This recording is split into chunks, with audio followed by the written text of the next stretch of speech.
ফ্রিজটা তো একটু বড় লাগে, তাই না?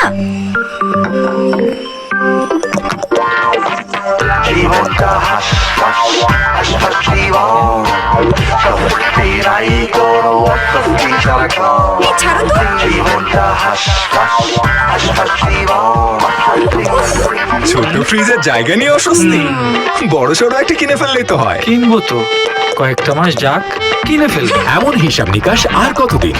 ঘরে আনুন হাউস অফ বাটারফ্লাইয়ের ইকো প্লাস ফ্রিজ। সাশ্রয়ী মূল্য, 10 বছরের ওয়ারেন্টি ও কিস্তি সহ আরো নানা সুবিধা তো আছেই। তাই ইকো প্লাসের সাথে অঙ্কটা সহজ। ঈদের